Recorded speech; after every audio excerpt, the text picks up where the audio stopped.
Welcome to और YouTube channel top MCQ classes.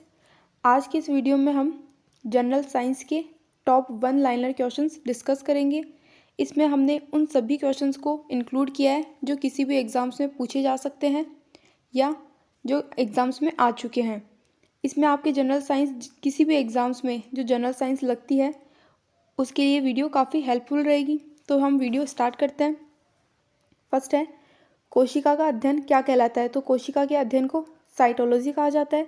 कोशिका की खोजकर्ता, अगर हम मृत कोशिका की बात करें तो मृत कोशिका की खोज रॉबर्ट हुक ने की थी। और कोशिका की खोज जीवित कोशिका की अगर हम बात करें तो उसकी खोज ल्यूवेन हॉक ने की थी। कोशिका सिद्धांत किसने दिया? तो कोशिका सिद्धांत श्लाइडेन और स्वान ने दिया था। दुनिया में सबसे बड़ी कोशिका, तो दुनिया में सबसे बड़ी कोशिका शुतुरमुर्ग का अंडा है। और दुनिया में अगर सबसे छोटी कोशिका की अगर बात की जाए तो छोटी कोशिका माइकोप्लाज्मा है। अगर पूछा जाए मानव शरीर की सबसे बड़ी कोशिका, तो मानव शरीर की सबसे बड़ी कोशिका अंडाणु है। और मानव शरीर की सबसे छोटी कोशिका शुक्राणु है। अगर बात करें मानव शरीर की सबसे लंबी कोशिका, तो लंबी कोशिका तंत्रिका कोशिका है। कोशिका झिल्ली किस में पाई जाती है? तो कोशिका झिल्ली पादप और जंतु दोनों कोशिकाओं में कोशिका झिल्ली पाई जाती है। और अगर हम बात करें कोशिका भित्ति की, तो कोशिका भित्ति केवल पादप कोशिका में पाई जाती है। नेक्स्ट है, कोशिका झिल्ली किसकी बनी होती है? कोशिका झिल्ली है वह प्रोटीन की बनी होती है और ये पादप और जंतु कोशिका दोनों में पाई जाती है। अगर बात करें कोशिका भित्ति, तो कोशिका भित्ति सेलुलोज की बनी होती है। कोशिका भित्ति केवल पादप कोशिका में पाई जाती है। सबसे तेजी से कोशिका विभाजन किस में होता है? तो सबसे तेजी से कोशिका विभाजन यकृत में, मतलब लीवर में होता है सबसे तेजी से कोशिका विभाजन। कोशिका में श्वसन का कार्य किस में होता है? तो कोशिका में श्वसन का कार्य जो होता है वह माइटोकॉन्ड्रिया में होता है। क्रेब्स चक्र कहाँ चलता है? जो क्रेब्स चक्र होता है वह माइटोकॉन्ड्रिया में चलता है। क्रेब्स चक्र। पावर हाउस ऑफ सेल किसे कहा जाता है? अगर बात करें हम पावर हाउस ऑफ सेल, तो इसे माइटोकॉन्ड्रिया को कहा जाता है। माइटोकॉन्ड्रिया की खोज किसने की थी? तो माइटोकॉन्ड्रिया की खोज अल्टमैन ने की थी। गाल्जीकाय की खोज किसने की थी? गाल्जीकाय की खोज कैमिलियो गाल्जी ने की थी। नेक्स्ट है, कोशिका में परिवहन का कार्य कौन करता है? तो कोशिका में जो परिवहन का कार्य किया जाता है वह गाल्जीकाय के द्वारा किया जाता है। जल का संग्रहण किस में किया जाता है? तो जल का संग्रहण रसधानी में किया जाता है। अगर हम रसधानी की बात करें तो यह जंतु कोशिका या पादप कोशिका दोनों में से किस में बड़ी होती है? तो यह पादप कोशिका में बड़ी होती है रसधानी, जो जल का संग्रहण करती है। कोशिका में विभाजन का कार्य किसके द्वारा किया जाता है? तो यह सेंट्रोसोम या तारकाय के द्वारा किया जाता है विभाजन का कार्य। तारकाय की खोज किसने की थी? तारकाय की खोज बाबेरी ने की थी। कोशिका का कंकाल किसे कहा जाता है? तो कोशिका का कंकाल अंतःप्रदवी जालिका को कहा जाता है, जो खुरदरी और चिकनी दो तरह की होती है। जो अंतःप्रदवी जालिका होती है वह खुरदरी और चिकनी दो तरह की होती है। प्रोटीन का कारखाना किसे कहा जाता है या प्रोटीन की फैक्ट्री किसे कहा जाता है? तो ये राइबोसोम को कहा जाता है। ये काफ़ी बार एग्जाम्स में पूछा गया है। नेक्स्ट है, कोशिका का सबसे छोटा अंग कौन सा है? तो कोशिका का सबसे छोटा अंग राइबोसोम है। केंद्रक की खोज किसने की थी? केंद्रक की खोज रॉबर्ट ब्राउन ने की थी। कोशिका का मस्तिष्क या सेंटर किसे कहा जाता है? कोशिका का, तो ये केंद्रक को कहा जाता है। कोशिका की आत्मघाती थैली किसे कहा जाता है? ये लाइसोसोम को कहा जाता है। और इसे आत्मघाती थैली क्यों कहा जाता है? क्योंकि ये जो लाइसोसोम होता है ये क्या करता है, जब ये कोशिका में पाए जाने वाले जो अंग काम नहीं करते हैं उन्हें यह नष्ट कर देता है। और जब लाइसोसोम जब कोशिका में फट जाता है तो इसमें एक एंजाइम उपस्थित होता है जिसे हम बोलते हैं हाइड्रोलाइटिक एंजाइम। हाइड्रोलाइटिक एंजाइम, जब लाइसोसोम जब फट जाता है तो हाइड्रोलाइटिक एंजाइम जो होता है वह कोशिका में फैल जाता है, जिसके कारण कोशिका नष्ट हो जाती है। इसीलिए इसे आत्मघाती थैली कहा जाता है। नेक्स्ट है, लाइसोसोम की खोज किसने की थी? तो लाइसोसोम की खोज डुबे ने की थी। डीएनए के खोजकर्ता, अगर डीएनए की खोजकर्ता की बात की जाए तो ये कार्ल्स बर्ग है। वहीं अगर हम बात करें डीएनए का मॉडल किसने दिया था? तो डीएनए का मॉडल दिया था वाटसन और क्रिक ने। खोज तो डीएनए की कार्लसबर्ग ने की थी, लेकिन जो मॉडल दिया था वह वाटसन और क्रिक ने दिया था। नेक्स्ट है डीएनए मॉडल वाटसन और क्रिक ने दिया था।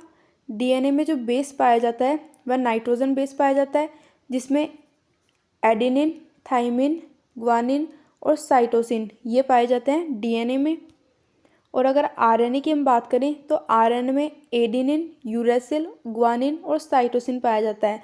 आरएनए में डीएनए में जब थाइमिन पाया जाता है उसके स्थान पर आरएनए में यूरेसिल पाया जाता है। नेक्स्ट है जंतुओं में सबसे बड़ा अंग कौन सा है। अगर बात करें जंतुओं में तो जंतुओं में सबसे बड़ा अंग केंद्रक है। वहीं अगर हम बात करें पादप कोशिका की तो पादप कोशिका में जो सबसे बड़ा अंग होता है वह होता है लवक। ये लवक भी 3 तरह के होते हैं, लवक होता है। नेक्स्ट है गाजर का जो लाल रंग होता है वह किसके कारण होता है। जो गाजर का लाल रंग होता है कैरोटीन के कारण। और टमाटर का लाल रंग होता है लाइकोपेन के कारण। और चुकंदर का लाल रंग होता है बीटानोन के कारण। और फलों का जो पीला रंग होता है वह होता है जेंथोफिल के कारण। अगर बात करें मानव में गुणसूत्रों की संख्या तो गुणसूत्रों की संख्या होती है 46। और अगर जोड़ों की बात करें तो 23 जोड़ी होती है। एक प्रोटीन होता है 20 प्रकार के एमिनो अम्ल के बराबर होता है। जो एक प्रोटीन होता है वह कितने एमिनो अम्ल के बराबर होता है, 20 प्रकार के, जिसमें से 10 हमारे शरीर में पहले से मौजूद होते हैं और 10 हम भोजन के माध्यम से ग्रहण करते हैं। नेक्स्ट है टर्नर सिंड्रोम जो होता है वह किसके कारण होता है। ये 45 गुणसूत्र जो नॉर्मल होने चाहिए वो 46 गुणसूत्र होने चाहिए, लेकिन एक गुणसूत्र की कमी के कारण कौन सा सिंड्रोम होता है, टर्नर सिंड्रोम होता है। अगर बात करें क्लीनेफेल्टर की तो ये 47 गुणसूत्र के कारण होता है और इसमें पुरुषों में नपुंसकता आ जाती है इसके कारण।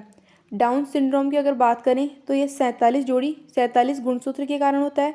पटाउ सिंड्रोम जो होता है यह 47 गुणसूत्र के कारण होता है। और ये दोनों जो होती है ये एक डिजीज़ है। ये दोनों मेल और फीमेल दोनों में होती है। और जो टर्नर सिंड्रोम है ये केवल फीमेल में होता है। इसमें जो महिलाओं में बांझपन की समस्या आ जाती है। और जो क्लीनेफेल्टर होता है यह केवल मेल में होता है। नेक्स्ट है एक समान कोशिकाओं के समूह को क्या कहा जाता है, तो उत्तक कहा जाता है। ये भी कई बार पूछा जाता है कि कोशिकाओं के समूह को क्या कहा जाता है, तो कोशिका नहीं, एक समान कोशिका के समूह को उत्तक कहा जाता है। नेक्स्ट है उत्तकों का अध्ययन क्या कहलाता है। उत्तकों के अध्ययन को हम हिस्टोलॉजी कहते हैं। उत्तकों के प्रकार, तो उत्तक 4 प्रकार के होते हैं। एक होता है संयोजी उत्तक, उपकला उत्तक, तंत्रिका उत्तक और पेशीय उत्तक।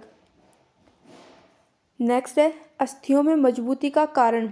जो अस्थियां होती है वह ज़्यादा मजबूत होती है। इसकी मजबूती का कारण क्या होता है, कैल्शियम कार्बोनेट। जन्म के समय मनुष्य में हड्डियों की संख्या कितनी होती है, तो जन्म के समय होती है 300। और बाल्यावस्था में हड्डियों की संख्या होती है 208। और वयस्क होने पर हड्डियों की संख्या होती है 206। नेक्स्ट है हड्डियों के अंदर पाए जाने वाला द्रव जो होता है उसे क्या कहा जाता है, तो हड्डियों में जो द्रव पाया जाएगा उसे हम बोलते हैं साइनोबियल द्रव। नेक्स्ट है हाथ में हड्डियों की कुल संख्या कितनी है। हाथ में हड्डियों की कुल संख्या 60 होती है। वहीं पैर में भी हड्डियों की कुल संख्या 60 होती है। पसलियों को जोड़ने वाली जो हड्डी होती है उसे क्या कहा जाता है, स्टर्नम कहा जाता है। अगर हम पसलियों की बात करें तो पसलियाँ इस तरह से होती है और यहाँ बीच में एक हड्डी होती है जिसे हम बोलते हैं स्टर्नम बोलते हैं। इस बीच वाली हड्डी को हम बोलते हैं स्टर्नम। और यहाँ 12 और यहाँ 12 टोटल जो पसलियाँ होती है वह कितनी होती है, 24 होती है। और उनको जो जोड़ने वाली होती है उसे हम बोलते हैं स्टर्नम। नेक्स्ट है पसलियों की कुल संख्या कितनी होती है, पसलियों की कुल संख्या 24 होती है।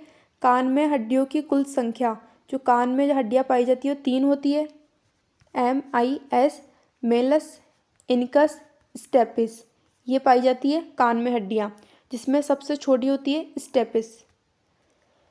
कान की सबसे छोटी हड्डी कौन सी होती है, तो स्टेपिस होती है। कपाल में हड्डियों की कुल संख्या, जो कपाल जो क्रैनियम होता है उसमें हड्डियों की कुल संख्या होती है 8। कान की हड्डियाँ होती है Méliès, incus, steps, Méliès, incus और स्टेप्स।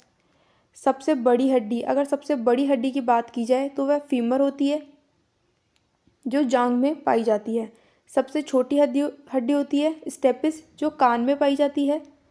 खोखली हड्डी की अगर हम बात करें तो सबसे खोखली हड्डी और सबसे बड़ी हड्डी फीमर होती है, जो पैर में पाई जाती है, जांघ में। मजबूत हड्डी होती है जबड़े में, जिसे हम मैंडिबुलर बोलते हैं। कमज़ोर हड्डी की बात करें तो स्टेपिस होती है, जो कान में पाई जाती है। चमकीली हड्डी जो होती है टीबिया होती है, ये पैर में पाई जाती है। और हड्डियों के बोन सेल्स की बात करें तो हड्डियों के बोन सेल्स को हम बोलते हैं ऑस्टियो। हड्डियों के बोन सेल को बोलते हैं ऑस्टियो। गठिया का कारण होता है यूरिक एसिड की मात्रा हमारे शरीर में जब बढ़ जाती है तो उसे गठिया कहा जाता है। बोन प्लस मसल्स को टेंडन कहा जाता है और बोन प्लस बोन को लिगामेंट कहा जाता है। मसल्स प्लस मसल्स को सेलेक्शन कहा जाता है। ये भी कई बार एग्जाम्स में पूछा गया है। नेक्स्ट है मांसपेशियों में पाया जाने वाला प्रोटीन को क्या कहा जाता है? मायोसिन कहा जाता है। वहीं अगर अस्थियों की बात करें तो अस्थियों में जो प्रोटीन पाया जाता है उसे हम ओसिन कहते हैं। मांसपेशियों में थकान का कारण, जो मांसपेशियों में थकान आने लगती है तो उसका कारण क्या होता है? लैक्टिक एसिड की मात्रा मांसपेशियों में बढ़ गई है। नेक्स्ट है मांसपेशियों की कुल संख्या, तो मांसपेशियों की कुल संख्या होती है 639।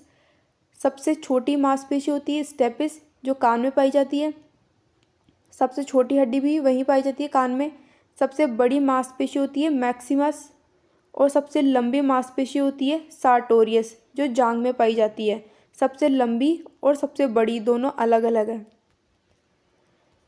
नेक्स्ट है शरीर का सबसे कठोर हिस्सा। अगर शरीर के सबसे कठोर हिस्से की बात करें तो वह दांत की ऊपरी परत होती है, जिसे हम इनामेल की परत बोलते हैं। ये सबसे कठोर हिस्सा होता है शरीर का। दांतों के क्षय का कारण, अगर दांतों के क्षय का कारण पूछा जाए तो दांतों के क्षय का कारण होता है फ्लोरीन। एक ही बार में आने वाले दांत जो एक ही बार आते हैं वह कितने होते हैं? 12 होते हैं। नेक्स्ट है 2 बार निकलने वाले दांत। जो 2 बार निकलते हैं वह दांत होते हैं 20 और इन्हें दूध के दांत बोलते हैं। जब दूध के दांत एक बार आते हैं तो वह टूट जाते हैं, उसके बाद वापस दांत आते हैं 20, इन्हीं को दूध के दांत बोलते हैं। और जो 12 दांत होते हैं वह स्थायी होते हैं, ये टूटते नहीं हैं। नेक्स्ट है मनुष्य के जीवन काल में निकलने वाले कुल दांत कितने होते हैं? तो मनुष्य के जीवन काल में 52 दांत निकलते हैं। और दांतों के अगर हम भाग की बात करें तो दांतों के कौन कौन से भाग होता है? इंसिजर, कैनाइन, प्रीमोलर और मोलर की दांतों के भाग हैं। बच्चों में कौन सा दांत होता है? तो बच्चों में मोलर दांत का तीसरा और प्रीमोलर दांत नहीं होता है। इसके बारे में हम कल डिटेल से पढ़ेंगे। आशा करते हैं कि आपको ये वीडियो पसंद आई होगी और आपको ये सारे क्वेश्चन समझ में आए होंगे। इसमें केवल हमने वही क्वेश्चन डिस्कस किए हैं जो एग्ज़ाम में पूछे गए हैं या फिर पूछे जा सकते हैं। तो मिलते हैं नेक्स्ट वीडियो में। ये इसका पार्ट 1 है, इसके बाद में पार्ट 2 और आएगा। तब तक के लिए thank you. Have a nice day.